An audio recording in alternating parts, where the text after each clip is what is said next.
날마다 하나님과 사단 사이에 큰 전쟁이 벌어지고 있습니다. 그런데 그 전쟁이 벌어지는 장소가 우리의 마음입니다. 우리의 마음에서 벌어지는 그 전쟁에서 우리가 누구의 편에 서야 할까요?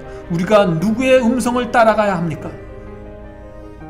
그것에 따라서 우리는 하나님께 영광을 돌릴 수도 있고 사단의 종이 될 수도 있는 것입니다. 그 전쟁에서 승리하는 유일한 비결은 우리의 마음과 생애를 주님께 드리는 것입니다. 그렇게 드리면 주께서 우리의 마음 안에 들어오셔서 보좌에 앉으실 것입니다. 주께서 내 안에 계시고 내가 주 안에 거하는 관계가 이루어질 것입니다.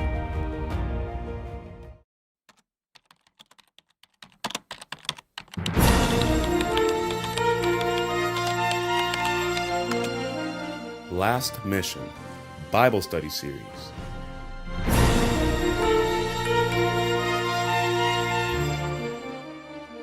안녕하십니까? 마지막 사명을 찾아오신 성도 여러분을 환영합니다. 지난 시간에 이어서 오늘도 영혼의 평안과 참된 구원의 경험에 대해서 살펴보겠습니다. 지난 강의에서 우리는 많은 그리스도인들이 로마서 7장의 경험 속에 머물러 있는 모습을 보았습니다. 그러나 하나님께서는 우리의 경험이 로마서 7장에 머물러 있기를 원하지 않으십니다. 우리가 원치 않는 죄에 끌려다니는 삶에서 벗어나기를 원하시는 것입니다. 물론 우리가 때때로 로마서 7장의 그런 경험 속으로 들어갈 수 있습니다. 그러나 우리의 경험이 거기서 멈춰서는 안 되는 것입니다. 우리의 경험은 로마서 8장의 경험으로 올라가야 하는 것입니다. 그것이 하나님께서 인도하시는 구원의 경험이며 바로 거기에 영혼의 평안과 자유가 있는 것입니다. 로마서 7장은 하나님의 법을 알고 그것을 지키기 원하는 그리스도인들에게 주신 말씀입니다. 그래서 로마서 7장 서두에 바울은 이렇게 말했던 것입니다. 로마서 7장 1절입니다.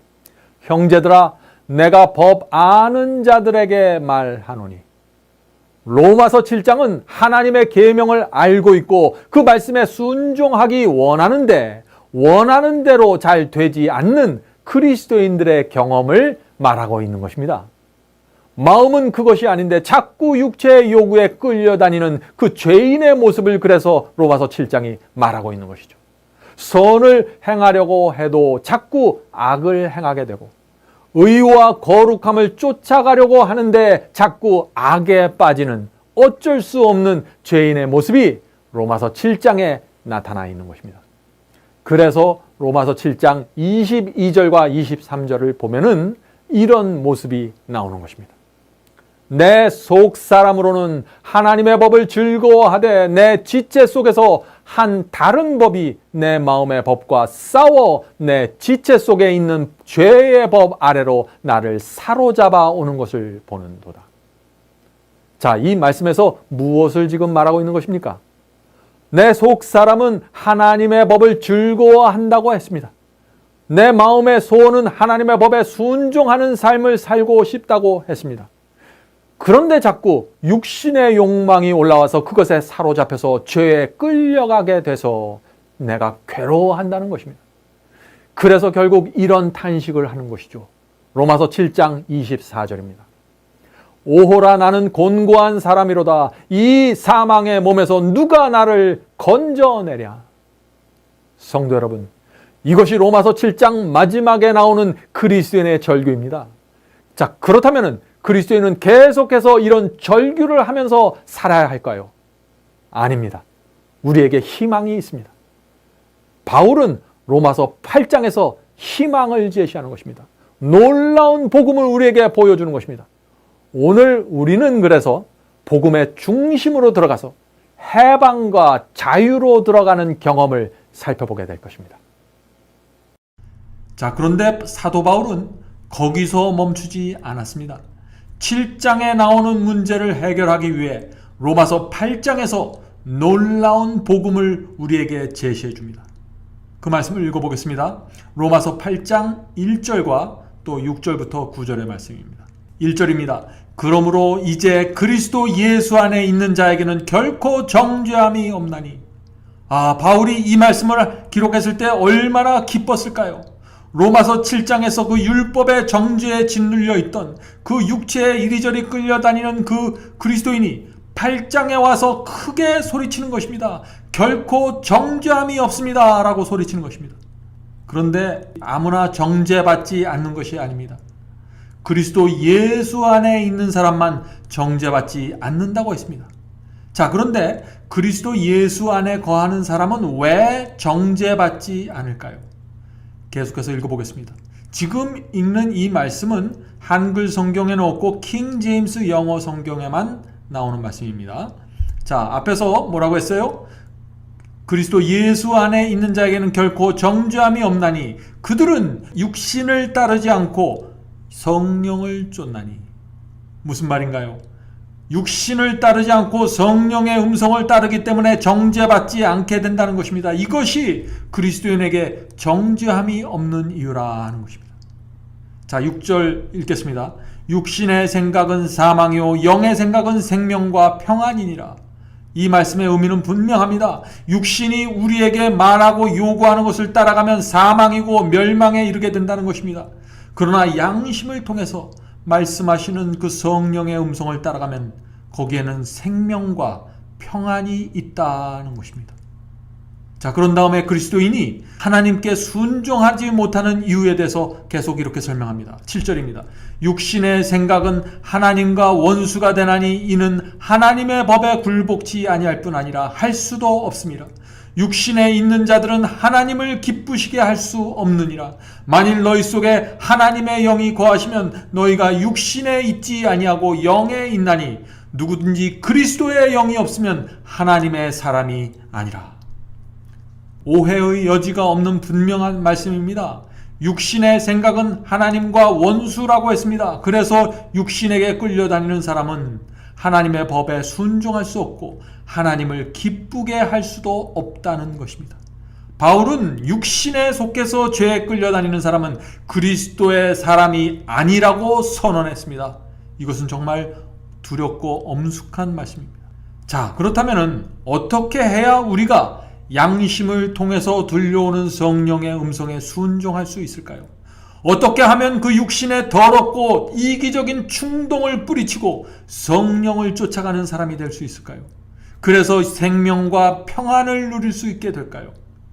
이 중요한 질문에 대한 답이 12절에 나옵니다. 바울은 이 12절부터 우리가 육신의 욕망을 뿌리치고 성령의 음성을 따를 수 있는 비결 3가지를 우리에게 공개해 줍니다. 참 궁금하시죠? 이제 첫 번째 비결을 살펴보도록 하겠습니다. 로마서 8장 12절입니다. 그러므로 형제들아 우리가 빚진 자로 돼 육신에게 져서 육신대로 살 것이 아니니라. 이 말씀에서 사도 바울은 우리가 육신의 요구를 따라가지 말아야 할 이유를 무엇이라고 말했습니까? 우리가 빚진 자이기 때문에 육체의 욕망을 따라갈 수 없다고 했습니다.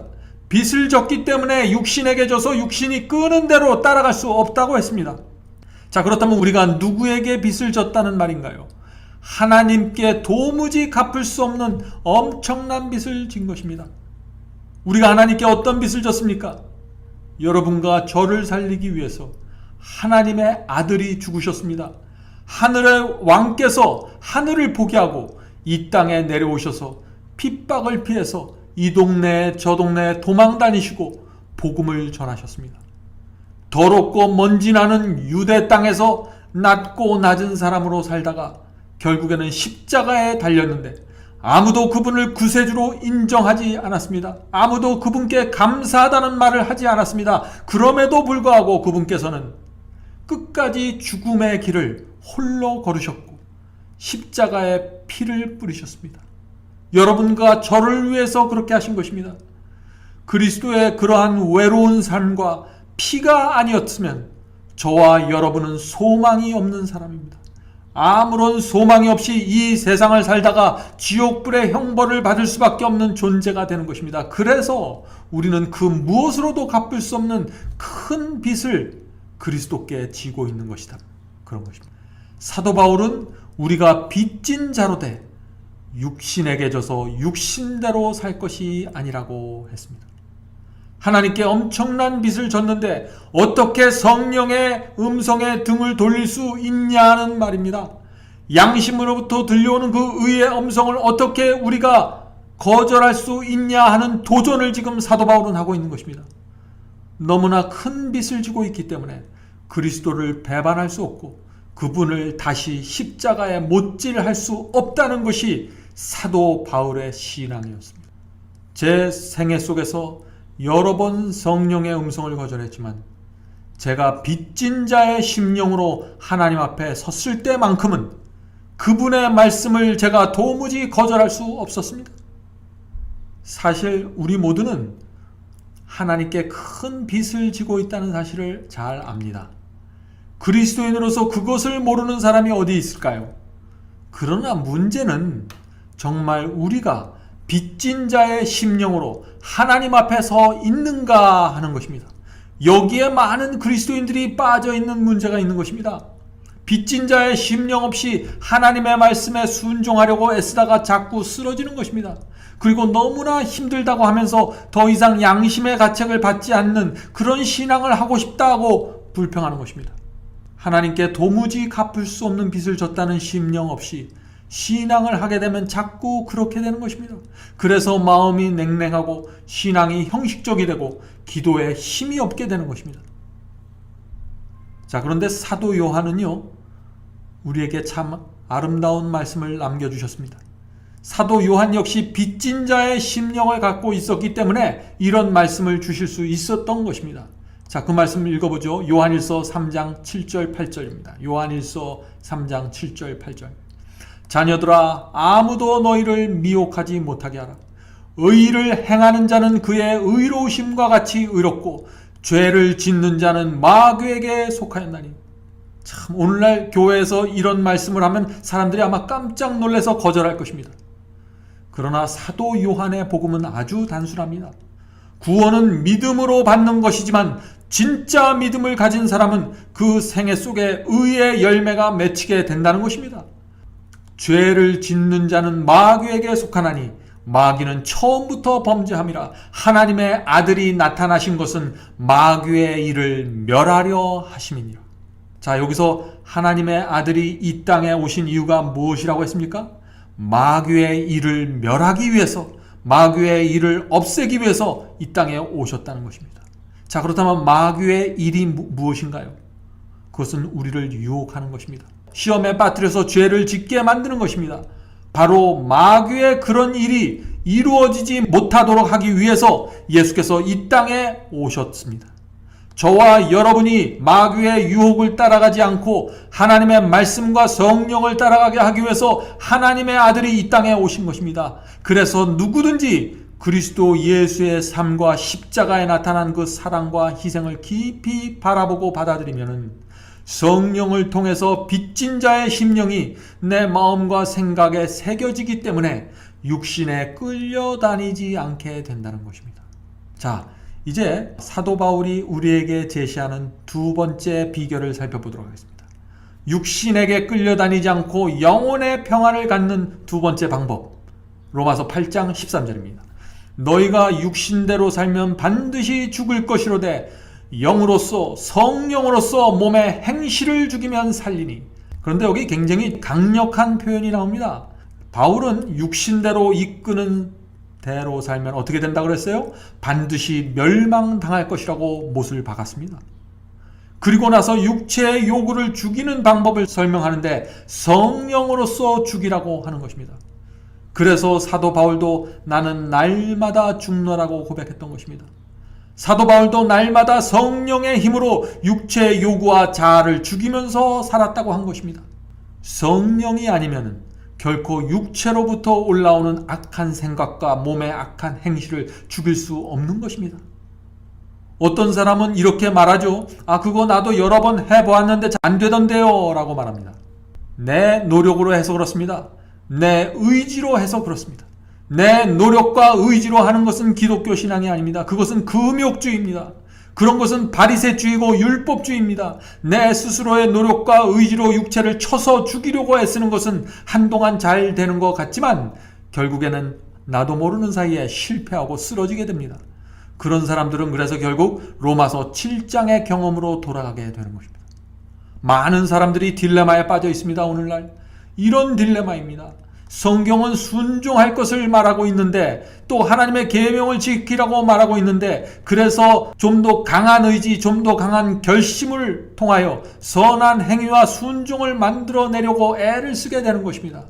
그런데 자꾸 원하지 않게 메마른 율법주의로 내가 끌려 들어가게 되는 것입니다. 깊은 좌절감을 맛보게 되는 것입니다. 저는 그런 분들에게 깊은 동정을 느낍니다. 왜냐하면 저 역시 그런 경험을 많이 해보았기 때문에 그렇습니다. 혹시 여러분 주변에 그런 분들이 계십니까? 그러면 찾아가셔서 그들을 위로해 주시기를 바랍니다. 그리스도의 십자가로 인도해서 먼저 빚진 자의 심령을 가져야 한다고 가르쳐 주시기를 부탁드립니다. 자, 그렇다면 사도 바울은 성령으로서 몸의 행실을 죽이면 살겠다고 했는데 성령으로 육체를 죽인다는 말이 무슨 뜻일까요? 또 그것은 어떻게 하는 것일까요? 지금부터 이런 질문에 대해서 우리가 생각해 보도록 하겠습니다. 자, 제가 정말 좋아하는 책이 한 권이 있는데 그 책에서 읽은 말씀을 여러분께 소개해 드리고 싶습니다. 자, 읽겠습니다. 진실한 그리스도인이라고 할지라도 죄를 범하려는 충동을 느끼는데, 자, 진실한 그리스도인들도 죄를 범하려는 충동을 느끼게 된다고 했습니다. 이것은 굉장히 중요한 진리입니다. 거듭나고 중생한 그리스도인들도 육체에서 올라오는 죄된 충동을 느끼게 됩니다. 왜 그럴까요? 그 다음에 이유가 이어집니다. 육체의 소욕이 성령을 거스려 싸우기 때문이다. 바울은 갈라디아 5장 17절에서 육체의 소욕은 성령을 거스리고 성령의 소욕은 육체를 거스리나니 이 둘이 서로 대적하므로 너희의 원하는 것을 하지 못하게 하려 함이니라 라고 했다. 마음속에서 성령과 육체 사이에서 벌어지는 전쟁은 쉼이 없는 투쟁인데 그리스도의 도우심이 필요되는 것은 바로 여기이다. 자, 이 말씀에서 그리스도의 도움이 필요한 곳은 바로 여기다 라고 했는데 바로 여기가 어딜까요? 시험이 옵니다. 유혹이 우리를 찾아옵니다. 그때 우리의 육체가 꿈틀거리면서 반응을 하기 시작합니다. 죄를 범하라고 강력하게 소리 지르기 시작합니다. 더럽고 추한 욕망이 우리 속에서 올라옵니다. 미워하라고 소리치고 복수하라고 소리칩니다. 더 많이 가지라고 유혹합니다.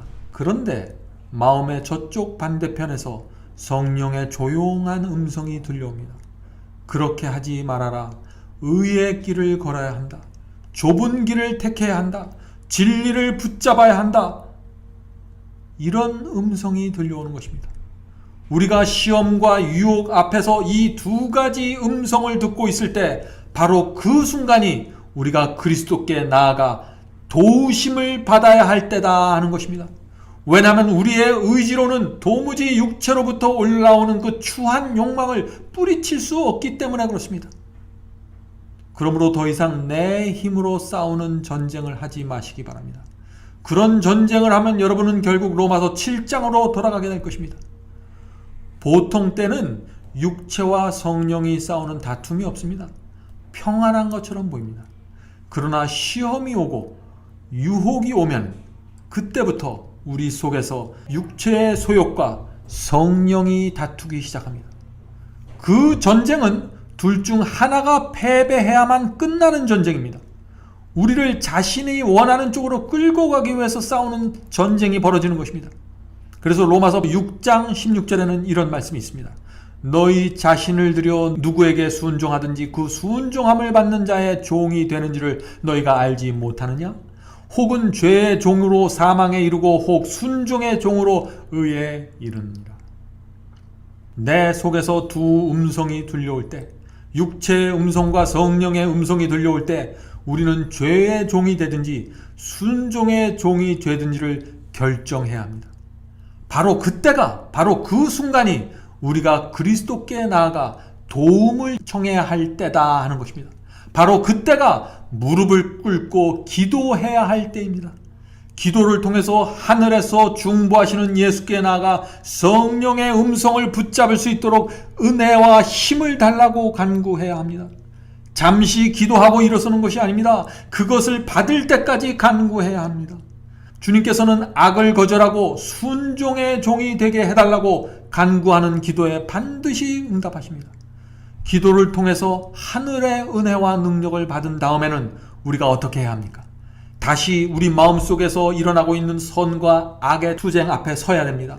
그리고 주께서 주시는 그 은혜와 능력으로 육체의 요구를 뿌리쳐야 하는 것입니다. 육체 속에서 올라오는 광풍을 그리스도 예수의 이름으로 꾸짖으면서 잔잔하라고 명해야 합니다. 이것이 육체의 요구를 뿌리치고 성령의 음성에 순종해서 살아가는 의의 종의 모습입니다. 그리스도인은 의지에 대해서 잘 이해해야 합니다. 인간의 의지는 너무나 연약한 것입니다. 썩은 새끼줄같이 연약합니다. 그러나 우리가 기도를 통하여 하늘로부터 은혜와 능력을 받으면 그런 그리스도인의 의지는 전혀 다릅니다. 육신의 정욕과 이기심을 이기기에 충분한 의지입니다. 왜냐하면 인간의 의지에 하늘의 은혜와 능력이 연합되어 있기 때문에 그런 것입니다. 그래서 성령으로 감동된 의지를 가진 사람은 악을 물리치고 선을 택할 수 있는 것입니다. 이것은 우리가 날마다 실제로 얻을 수 있는 경험입니다. 고린도전서 15장 17절에 이런 간증이 있는 것입니다. 우리 주 예수 그리스도로 말미암아 우리에게 이김을 주시는 하나님께 감사하노니. 이김을 주시는 하나님, 그 하나님께 감사하는 생애를 살기 원하십니까? 그런 생애 속에는 영혼의 평안이 깃들게 될 것입니다. 죄와 처절한 투쟁을 해본 사람은, 그래서 많이 실패하고 쓰러져 본 경험이 있는 사람은 자신이 얼마나 연약한 존재인지 알게 됩니다. 육체의 정욕이 얼마나 강한 것인가를 깊이 인식하게 됩니다. 그래서 그런 사람들은 시험이 올 때 예수께 더 가까이 나가게 되고 더 간절하게 매달리게 됩니다. 유혹과 시험 때문에 육신이 속에서부터 꿈틀거릴 때 자신을 의지하는 대신에 기도를 통하여 그리스도께 빨리 뛰어나가게 되는 것입니다. 그분의 손을 붙잡게 되는 것입니다. 자신의 연약함을 너무나 잘 알기 때문에 그렇게 할 수 있는 것입니다. 오늘날 교회 안에서 많이 퍼져나가고 있는 그 세속적인 복음에는 이런 투쟁에 대한 가르침이 없습니다. 해결책이 없습니다. 그래서 오늘날 성도들의 신앙에 큰 문제가 생긴 것입니다.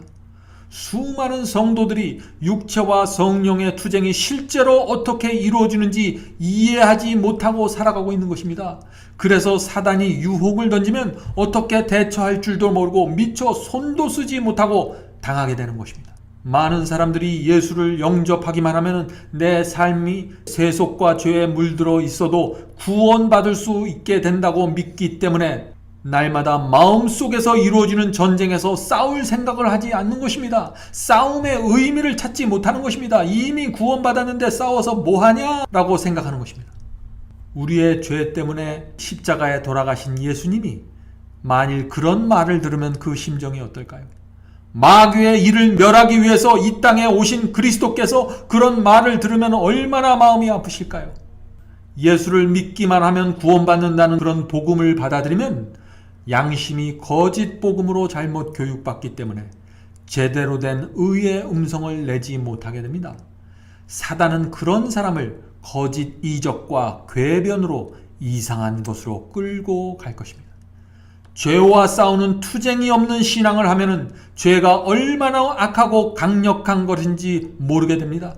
자신이 얼마나 연약한 존재인지 모르게 됩니다. 그래서 주님께 간절한 심령으로 매달리는 것이 어떤 것인지 알 수 없게 되는 것입니다.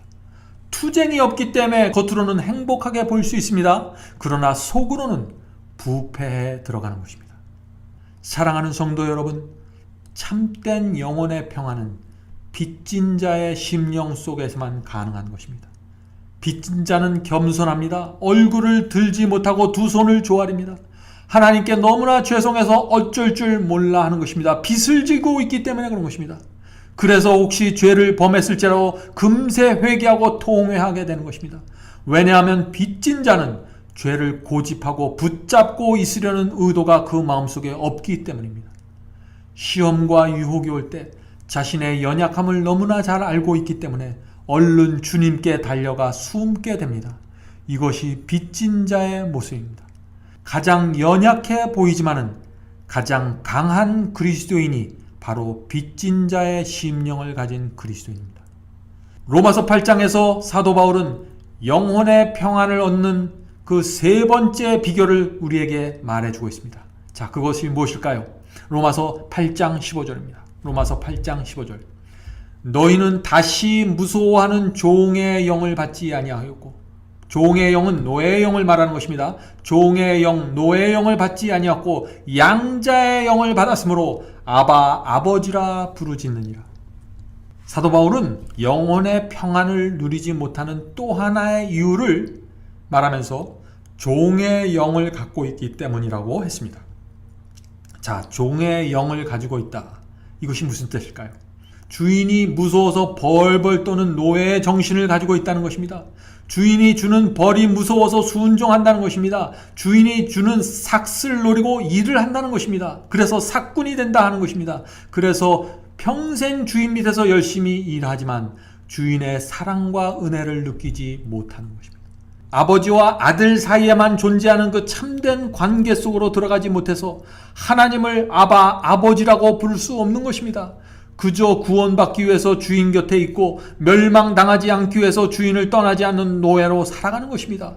복받기 위해서 주인 곁에 머무는 것입니다.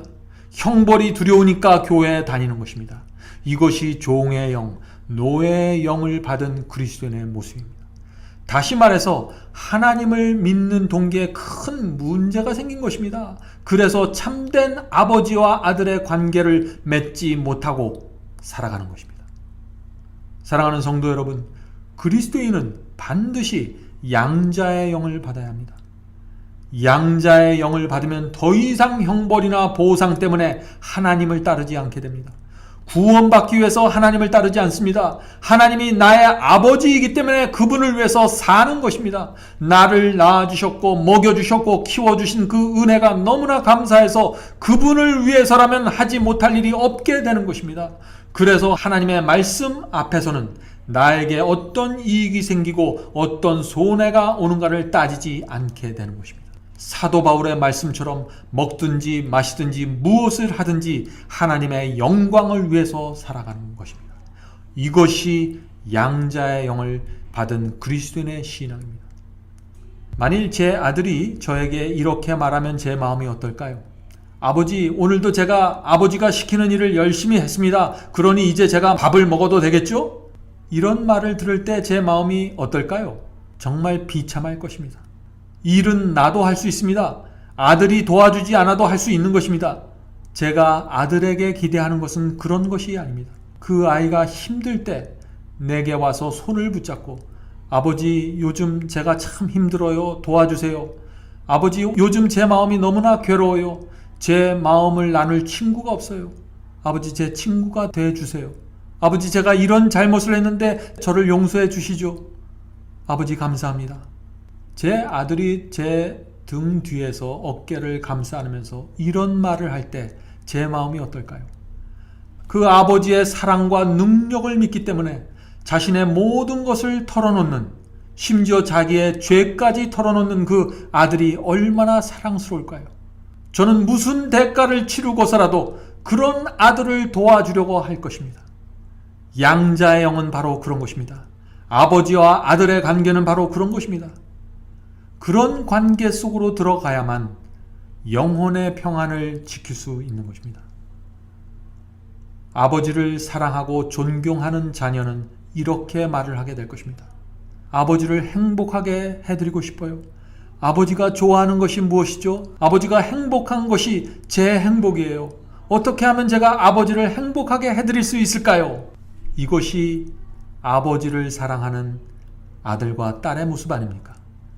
그래서 바울은 믿음에 대해서 이렇게 말했던 것입니다. 믿음은 하나님을 기쁘시게 하는 것이니, 양자의 영을 받은 사람은 자신의 구원을 위해서 살지 않습니다. 나를 기쁘게 하기 위해서 살지 않습니다. 하늘 아버지를 기쁘게 하기 위해서 살아갑니다. 이것이 양자의 영을 받은 사람 속에서 이루어지는 놀라운 역사입니다. 여러분은 빚진 자의 심령을 정말 사모하십니까? 성령의 힘으로 자아를 죽이고 육체의 욕망을 물리치기 원하십니까? 양자의 영을 받기 원하십니까? 그렇다면 이 말씀을 한번 들어보시기 바랍니다. 제가 읽을 이 말씀은 제가 참 좋아하는 책에서 뽑은 말씀입니다. 우리가 십자가에 들리신 그리스도를 바라볼 때 비로소 인간의 죄가 무엇인지 분별하게 된다.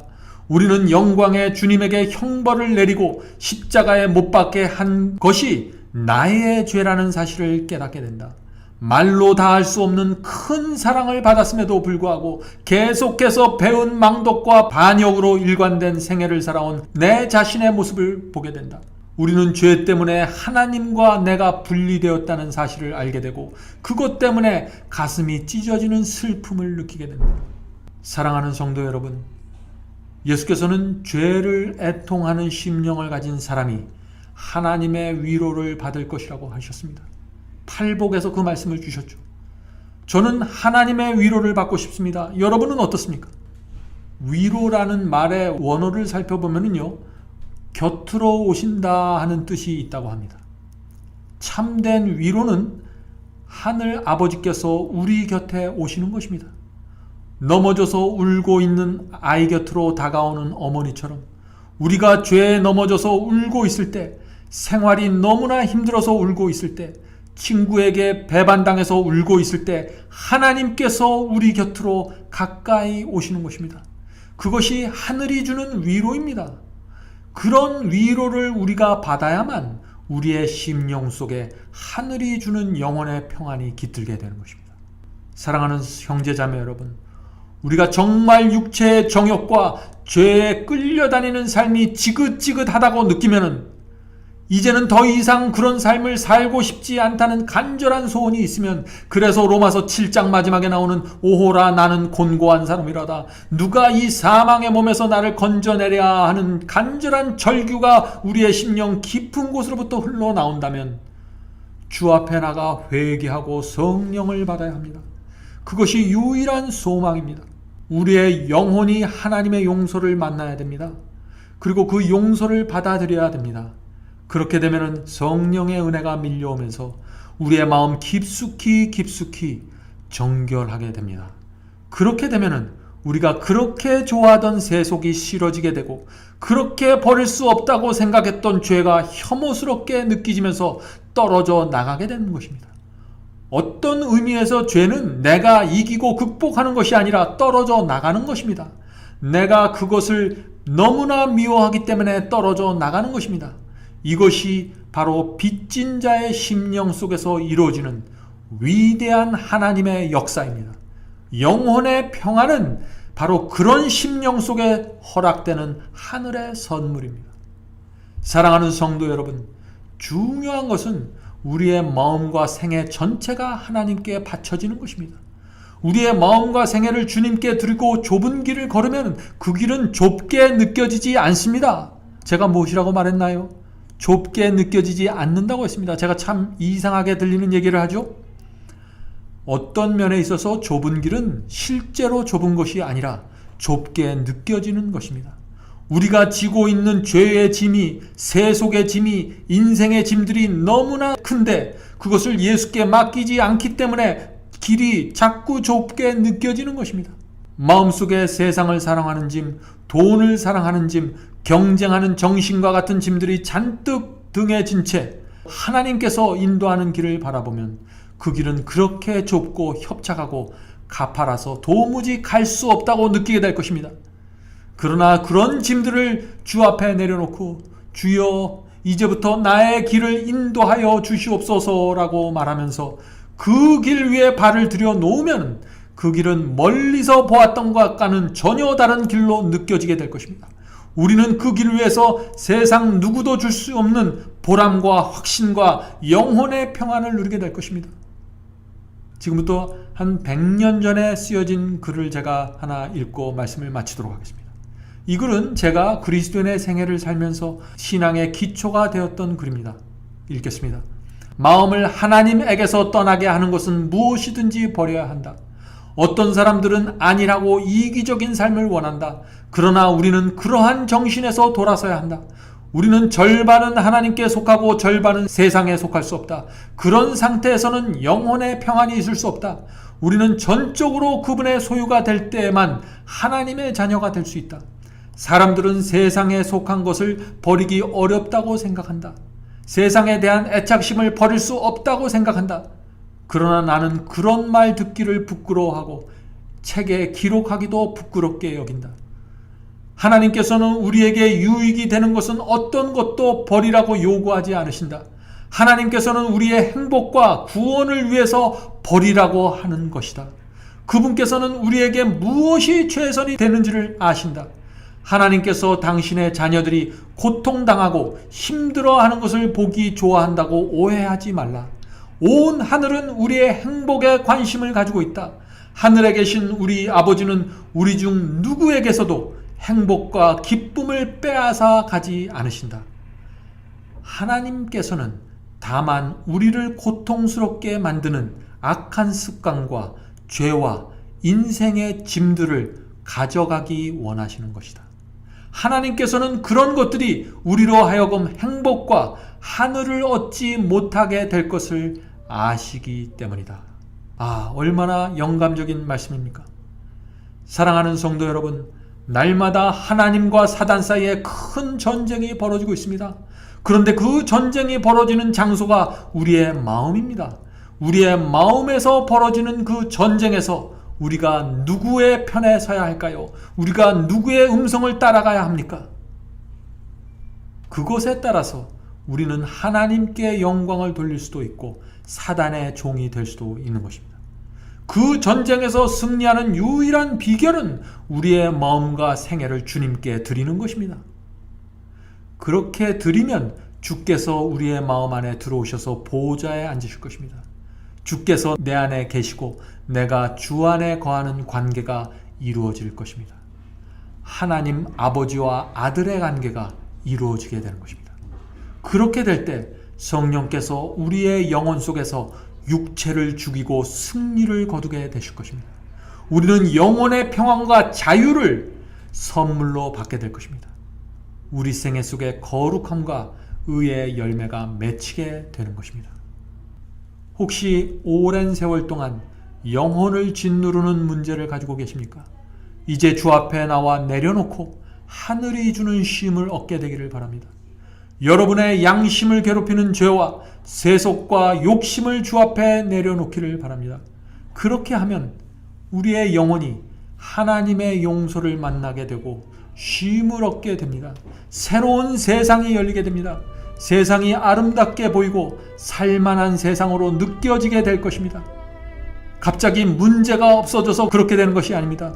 문제들은 여전히 존재할 수 있습니다. 그러나 내 마음이 변했기 때문에, 내 정신이 변했기 때문에 문제가 문제로 여겨지지 않고 유혹이 유혹으로 느껴지지 않게 되는 것입니다. 우리의 심령 속에 이런 변화가 생기면 성령의 은혜가 우리의 마음 깊숙한 곳까지 밀려 들어오게 되는 것입니다. 안녕히 계십시오.